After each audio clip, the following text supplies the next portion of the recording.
네, 3강인데요. 2장 1절부터 12절까지요. 이 시간 같이 살펴보도록 하겠습니다. 문단이 어떻게 연결되어 있는지를 먼저 좀 살펴보셔야 되는데, 지난 시간에 말씀드린 것처럼 1장과 2장은 예수가 누구시냐라고 하는 신학적 서원을 마태가 우리에게 보여준다라고 말씀드렸고요. 그걸 보여줄 때 마태는 독자들에게 굉장히 익숙한 그런 족보 이야기, 출생 이야기, 예언의 성취, 그다음에 출애굽 이야기 이런 것들을 보여준다라고 말씀을 드렸었는데 1장은 그래서 족보 출생 이야기, 공시적인 통시적인 그런 관점에서 보여주었다라고 지난 시간에 말씀드렸고요. 2장은 이제 하나님의 말씀이 성취되는 걸 통해서 그리고 출애굽 사실은 이제 미가서 5장 1절, 2절을 인용하면서 2장은 예언이 성취된 걸 보여주고 그다음에 2장 후반부는 예수 그리스도께서 이스라엘 백성들의 출애굽, 그 출애굽을 궁극적으로 성취시키시는 분 이렇게 이야기를 하면서 예수님이 왕이시고 메시아다라고 하는 것을 보여줍니다. 자, 그래서 이제 본문은 이런 방식으로 이제 구성되어 있는데요. 사실 어렵지 않습니다. 이게 막 논리적인 글이 아니라서 이야기, 내러티브라죠. 이렇게 이해하시는 데 크게 어려움이 없는데 다만 이런 이야기들이 우리에게 주는 메시지 혹은 함의, 그래서 우리는 뭘 적용해야 되지? 이런 것들을 좀 고민해 보셔야 되는데 일단 본문을 먼저 좀 같이 이해하시고 이걸 이해했으면 좋겠습니다. 2장 1절에 보면 역사적인 배경을 보여주는데 헤롯 왕 때라고 이야기를 하잖아요. 여기서 나오는 헤롯 왕은 헤롯 대제, 그 아들들이 이제 4명이 나중에 이제 분봉 왕이 되는 것이죠. 주전 4년에 이 헤롯 왕이 죽습니다. 그러면 헤롯 왕 때에 예수님이 태어났다 이렇게 이야기로 하는 걸 봤으니까 주전 4년 최소한 주전 4년 이전에 예수님이 태어나신 게 되는 거죠. 그러니까 역사를 BC와 AD로 나눌 때 예수님의 죽음을 기점으로 어떤 역사가가 이렇게 나누었다라고 이야기해요. 사실 그가 계산을 잘 못했다라고 저희가 볼 수 있고요. 그리고 나서 예수님께서 베들레헴에 탄생하셨다라고 되어 있는데 베들레헴의 탄생은 미가서 5장 2절 말씀을 성취하시는 것이다라고 이제 볼 수 있겠고 더 나아가서는 나중에 이제 2장 말미에 가면 예수님께서 나사렛 사람이라고 불리는데 그러면 나사렛 사람이란 말은 나사렛 출신이라는 뜻이고 나사렛에서 태어나셨다라는 뜻이 되는데 사실 예수님은 나사렛에 태어난 것이 아니라 말씀을 따라서 베들레헴에 태어나셨다라고 하는 것을 보여주는 그런 의미로 이 베들레헴의 출생의 이야기를 읽을 수 있을 것 같아요. 자, 그렇게 했을 때 갑자기 이제 동방의 박사들이 예수님을 만나기 위해서 찾아옵니다. 어릴 적 성탄절에 열심히 저희가 즐겨 들었던 동방 박사들에 관한 이야기죠. 박사들은 이제 헬라어로 마고이 이렇게 저희가 부르는데 별을 전문적으로 연구한 사람들입니다. 근데 이제 동방의 박사들은 동방에서 온 박사들 이런 뜻이니까 동방이란 곳이 어디지? 이렇게 이제 저희가 추측을 해 보는데 특히 두 가지 지점에 있어서 약간 추측할 수 있는 길은 하나는 민수기 24장 17절에 보면 발람이 예언을 하면서 야곱에서 나오는 한 별이라는 이야기를 하고 있습니다. 아마 그러니까 그쪽에서 이렇게 전해서 내려오는 이야기 중에 하나일 수 있을 것 같고요. 그걸 알고 있는 사람들 이렇게 저희가 볼 수 있을 거고 두 번째는 예물을 들고 오거든요. 황금, 유황, 모략 이렇게 들고 오는데 이것이 나는 곳이 이제 주로 이 사람들이 출신이었을 거다라고 이제 저희가 추측을 하는데 아라비아보다는 바벨론과 페르시아 쪽에 있는 사람들이 훨씬 더 아마 더 가능성이 높다라고 이제 학자들은 추측을 합니다. 그래서 이제 아라비아 설도 있고 바벨론 설도 있고 페르시아 설도 있는데 사실 이걸 명확하게 정하기는 굉장히 어렵지만 아라비아보다는 그래도 바벨론이나 페르시아 쪽이 더 맞을 거다라고 이제 추측을 합니다. 동방 박사들이 어디 출신이냐, 이 동방이 어디냐, 라고 하는 것보다 더 중요한 것은 뭐냐면 이들이 증명해 주고 있는 게 뭐냐라고 하는 겁니다. 별을 전문적으로 연구하는 권위자들이잖아요. 그 권위자들이 와서 유대인의 왕이 누구냐 이렇게 묻고 있는 거거든요. 유대인의 왕이라는 말은 메시아라고 하는 뜻인데 사실 그걸 가리키는 말인데 그래서 우리가 그 메시아에 대해서 경배하러 왔습니다. 유대의 나라, 아주 작은 나라에 또 권위가 있는 동방의 박사들이 와서 메시아가 어딨냐라고 물을 보니까 사실 그러면은 메시아가 태어났다라고 하는 것을 이야기해 주는 거죠. 그러니까 이 본문 제 2장에 있는 이야기는 사실 그런 권위를 통해서 예수님께서 유대인의 왕, 메시아다라고 하는 것을 간접적으로 보여주는 것이죠. 여기서 한 가지. 근데 이 동방의 박사들이 뭘 보고 왔다 그랬습니까? 별을 보러 왔다고, 별을 보고 왔다라고 이야기를 했잖아요. 근데 이 별이 뭘까라고 이제 학자들이 여러 가지 증거와 자료들을 통해서 이제 연구를 하는데 여러 가지 설이 있긴 한데 주전 7년, 6년에 별자리 중에 물고기 자리가 있는데 거기에 이제 토성, 목성 이 주변으로 행성들이 막 이렇게 모였던 그런 기록들이 있다고 합니다. 아마 이제 이런 것들이 갑자기 별 움직임이 아닐까라는 생각을 하고요. 또 하나는 주전 5년에 혜성이 나타났다고 이야기하는데 이건 이제 중국의 기록에 있다고 그래요. 중국 아주 고서에 이런 기록이 있는데 70일간 빛을 냈다라고 하는 기록이 있습니다.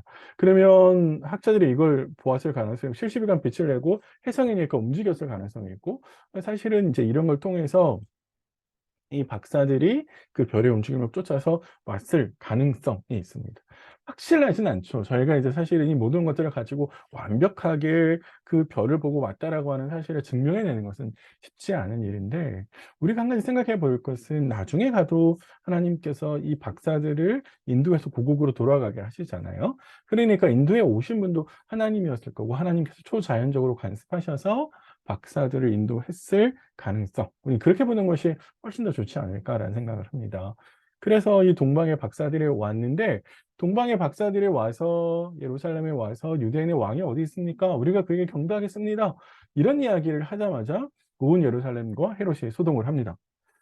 왜 소동했을까? 이게 사실은 당연하죠. 왜냐하면 헤롯은 자신이 왕인데 자신이 왕으로 있는 곳에 와서 왕이 어디 있습니까? 라고 물어보니까 황당할 수 있겠다라는 생각이 들고요. 근데 이제 더 나아가서 자신은 한 나라의 왕이지만 오랜 세월 유대인들이 기다려온 메시아를 이제 어디 있습니까? 라고 물어본 것이기 때문에 헤롯은 이제 당황할 수 있는 것이죠. 헤롯은 더 특별히 이제 에돔 출신이었고요. 그 다음에 로마 제국의 권력에 의해서 유대인의 왕위로 된 사람입니다. 그래서 왕이 되기 위해서 무지하게 노력했던 사람이었거든요.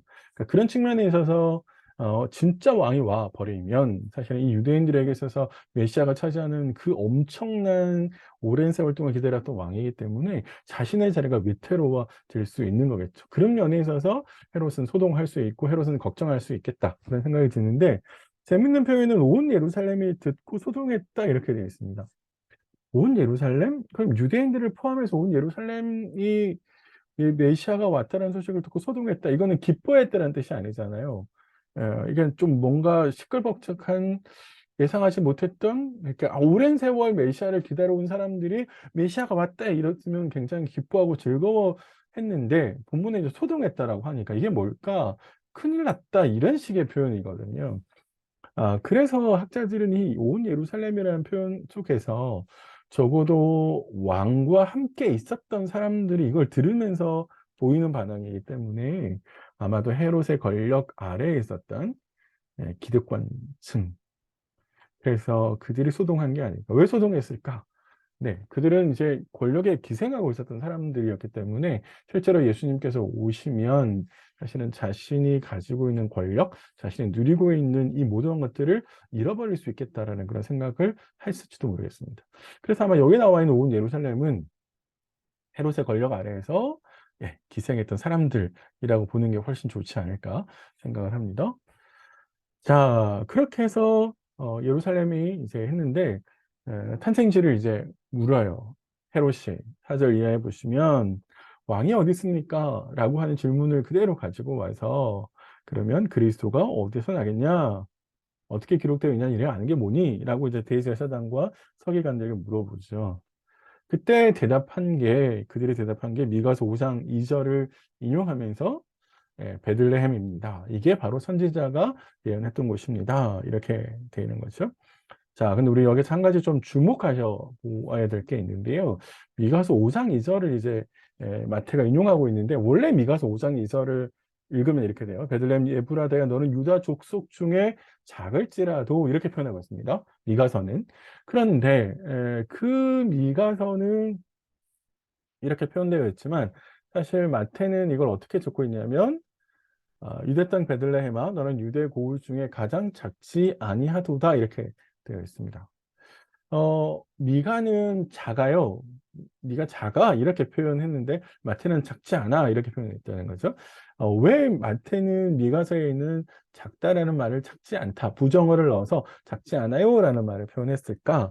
도대체 마태는 어떤 식으로 이걸 이해했을까라는 겁니다. 미가서 5장 2절은 유다 족속 중에 작을지만 다스릴 자가 너한테 나올 거야 이렇게 했잖아요. 그러니까 그걸 보고 나면 마태 입장에서는 그 결과를 본 거잖아요. 베들레헴은 변방의 아주 작은 도시였는데, 그런데 그 작은 도시에 영원히 다스릴 메시아가 태어났단 말이에요. 그렇게 한 걸 보니까 마태의 입장에서는 작지 않다라는 말로 쓸 수밖에 없는 거죠. 왜? 지리적으로는 작은 도시겠지만 그러나 하나님의 놀라운 역사가 품을 수 있는 곳이었단 말이에요. 메시아가 오신 곳. 그러니까 신학적으로 보면 메시아가 탄생하신 곳이기 때문에 베들레헴은 작은 도시가 아니라 신학적으로 아주 유서 깊은 의미 있는 아주 중요한 그런 도시가 되는 것이죠. 그런 결과론적인 입장에서 보면 유다 땅 베들레헴은 결코 작지 않은 도시가 되는 것입니다. 그런 차원에서 마태는 작지 않습니다. 왜? 성취된 입장에서 볼 수 있기 때문에 그런 관점에서 미가서 5장 2절을 인용하면서 수정한 것 같다라는 생각이 듭니다. 자, 그래서 그걸 알게 된, 베들레헴, 알게 된 이제 헤롯은, 박사들에게 별이 언제 나타나는지, 언제부터 나타나는지를 묻고요. 그리고, 그 별 나타나서 왔을 때, 그 메시아 아이를 찾게 되면, 나에게도 좀 알려달라라고 당부를 하죠. 별을 쫓아온 박사들도 아이를 찾았고, 그리고 헤롯도 아이를 찾았습니다. 그런데 아이를 찾는 동기는 완전히 다르죠. 왜냐하면 박사들은 아이에게 경배하기 위해서 찾지만, 그런데 헤롯은 그 아이를 죽이기 위해서. 나중에 가면 이제 다음 본문에서 보면 다 죽이거든요. 2살, 2살 밑에 아이를 다 죽여버립니다. 그런 거 보면 헤롯의 동기가 완전히 다른 거죠. 우리 마음속에 똑같은 질문을 하지만 동기가 다를 수 있고, 똑같은 기도를 하지만 동기가 다를 수 있고, 똑같이 말씀을 듣지만 동기가 다를 수 있잖아요. 그래서 이 동기가 굉장히 다르다라고 하는 것도 굉장히 우리에게 중요한 인사이트를 주는 것 같습니다. 결국 이 박사들은 결국에 나와서 자신들을 인도해 온 그 별을 따라서 다시 한번 이제 아이가 있는 곳으로 찾게 되는데, 우리 이제 하나님께서 출애굽하게 하실 때 불기둥과 구름기둥으로 이스라엘 백성들을 인도하셨잖아요. 마찬가지로 하나님은 또다시 별을 통해서 이 박사들을 인도하고 있는 것처럼 보입니다. 다시 한번 말씀드리지만 박사들이 와서 하는 역할은 권위를 가지고 메시아가 탄생했다. 그래서 유대 독자들의 입장에서 보면 그때 당시에 굉장히 권위를 가지고 있는 사람들이 별의 움직임을 따라와서 경배하고 갔다라는 사실을 말해주는 거라서 메시아의 탄생에 있어서 굉장한 신빙성을 실어주는 것이죠. 그래서 그들이 찾아와서 예물을 드리고 경배를 합니다. 황금은 뭐 잘 아실 것 같고요. 유황과 모략은 나무 같은 데서 나오는 이제 고무수지. 지금은 우리가 이제 이거를 굉장히 기술이 발달해서 흔하게 이제 쓰고 있지만 당시에는 그렇지 않았고요. 굉장히 고급스러운 거였고, 그리고 경배를 합니다. 경배했다라고 하는 말은 시편 72편 10절부터 12절, 이사야 60장 1절 6절을 한번 읽어보셔요. 거기 읽어보시면 왕들이 그리고 그냥 왕들뿐만 아니라 여러 나라의 왕들이 와서 메시아에 대해서 섬길 것이다 이런 것을 예언하고 있습니다. 네, 그래서 한번 찾아보시면, 그래서 이 동방박사들이 와서 아기 예수께 경배하는 것은 바로 이러한 말씀들을 성취하고 그런 말씀들이 이루어졌다라고 하는 것을 도와주는 것이죠. 그래서 하나님께서 인도에 오신 것처럼 다시 돌아갈 길도 안내하셨다라는 게 이제 12절에 있습니다. 꿈에 헤로데에게 가지 말라라고 이야기하시고요. 그리고 고국으로 돌아가게 합니다. 그러니까 사실 이 모든 것들은 하나님께서 주도하고 계시다라고 하는 것을 우리에게 이야기해 주는 거죠. 제가 처음에 별의 인도라고 하는 것도 우리 역사적으로 별을 증명할 수도 있겠지만 사실 그 증명이라고 하는 것은 하나님의 역사 안에 있는 것이고 하나님의 손길 안에 있는 것이니까 그런 차원에서 생각해 보자라고 이제 말씀을 드렸습니다. 몇 가지 좀 생각해 보시면 헤롯은 계속해서 왕이 되려고 노력을 했었는데 사실 예수는 왕으로 태어났다라고 하는 것, 그러니까 그분의 신분 자체가 왕이었다는 거죠. 이 땅에 태어나서 왕이 되셨다고 하는 것이 아니라 왕이신 예수님께서 이 땅에 오셨다는 거예요. 우리 좀 착각하기 쉬운데 예수 그리스도가 하나님의 아들이 아니었는데 오셔서 하나님의 아들이 되셨다 이런 게 아니라 하나님의 아들이시기 때문에 오신 거예요. 그래서 제가 하나님께서 우리를 얼마나 사랑하시는지는 그분이 우리에게 당신의 아들을 보내신 것을 통해서 알 수 있다라고 말씀을 드렸습니다. 예, 그런 차원에서 하나님 우리를 얼마나 사랑하시는지, 예수님이 우리를 얼마나 사랑하셔서 이 땅에 오셨는지, 예, 그래서 이 땅에 왕으로 오신 예수 그리스도, 왕이신 예수가 오셨다라고 하는 걸 좀 기억하시면 좋을 것 같고요. 왕을 제거하려는 사람들이 있었잖아요. 예, 기득권을 지키기 위해서 진리를 거부한, 하나님께서 보내신 아들을 거부한, 사실 이건 유대인들도 마찬가지인데, 그들은 구주로 인한 기쁨, 메시아로 인한 기쁨이라기보다는 사실은 자신의 기득권을 놓기 싫은, 이게 우리의 모습일 수도 있잖아요. 네, 그런 점에서 한번 생각해 보시자라고 말씀을 드리고 싶고요. 예루살렘이 아닌 베들레헴이라고 하는 곳, 예수님 태어나신 곳이, 메시아가 태어난 곳이 역사와 전통, 행정과 종교 중심지인 베들레헴이 아니라 변방에 자꾸 초라한 도시 예루살렘이 아니라 베들레헴이다라고 하는 점, 예, 하나님의 선택이 겉으로 드러날 명성이 있지 않다라고 하는 걸 우리에게 늘 말해주고 있고요. 왕을 경배한 박사들은 우리에게 우리의 반응이 어떠해야 되는지, 그쵸? 예수님 앞에서, 왕의 신 예수 그리스도 앞에서 우리가 어떻게 반응해야 되는지를 보여주는 본이다라고 이제 생각할 수 있겠습니다. 우리의 모습들을 이제 좀 적용하면서 살펴보실 것은, 사실은 동방의 박사들과 종교 시대에 대조되잖아요. 똑같이 메시아의 탄생도 알고 있고 알게 되지만, 동방의 박사들은 실제로 그 먼 거리를 와서 경배하고 자신들의 귀한 것들을 하나님께 드리죠. 주님께 드립니다. 그러니까 사실은 메시아가 온다라고 하는 사실을 알고 있는 것이 중요한 것이 아니라, 그러니까 어떻게 해야 되나, 어떻게 살아야 되나, 그게 더 중요한 것이죠. 그래서 삶으로, 행동으로 열매를 표현하는 게 중요한데, 우리의 신앙이 자꾸만 머릿속에서만 머물러 있지는 않은지, 머릿속으로 이해한 것이 마치 내 믿음이 자라가는 거라고 생각하고 있지는 않은지 한번 생각해 보시면 좋겠습니다. 매달 이제 묵상집이 쌓여가는데, 그 쌓여가는 것만큼 내 실천 목록들도 쌓여가고 있는지 점검해 보시면 좋겠다 싶어서 말씀드리고요. 마음의 동기라고 하는 것도, 우리가 주님을 섬기는 것이, 예, 그분이 나를 구원해 주셨고 은혜를 주셨기 때문인지, 아니면 내가 그분을 이용해서 내 사심을, 내가 원하는 것을, 내가 바라는 것을 이루기 위함인지, 그것 때문에 기도하고 예배드리는 건지, 그런 내 마음의 동기를 한번 생각해 보시자라고 말씀드리고 싶고요. 더 중요한 것은 하나님을 섬길 우리의 마음의 중심입니다. 하나님이 어떤 사람을 선택하고 어떤 도시를 선택하셨는지는, 예, 꽤 우리가 깊이 생각해 보셔야 될 문제가 있습니다. 당시에 예루살렘 성전도 하나님을 선택하지 않으셨잖아요. 마가의 다락방에 성령이 오셨거든요. 우리 시대의 교회들도 한번 생각해 보시고, 나도 한번 생각해 보시면, 우리 자신을 좀 생각해 보셔서 우리 시대의 교회, 우리의 마음의 자세, 하나님을 향한 우리의 마음의 자세도 한번 돌이켜 보시면 좋겠다 싶습니다. 마지막으로요, 누구의 말을 들을까? 이것도 한번 생각해 보세요. 누구의 말을 듣고 순종하는지가 내 소속을 말해주거든요. 그쵸? 종교 지도자들은 헤롯의 말을 듣고 움직이는 것처럼 보이는데, 우리 동방의 박사들은 하나님의 말씀을 듣고 그분의 지시를 따라갑니다. 내가 하나님 말씀을 듣고 그분의 말씀을 실천하는 가가 내가 그분 나라의 일원이고 백성이다라고 하는 것을 보여준다라는 겁니다.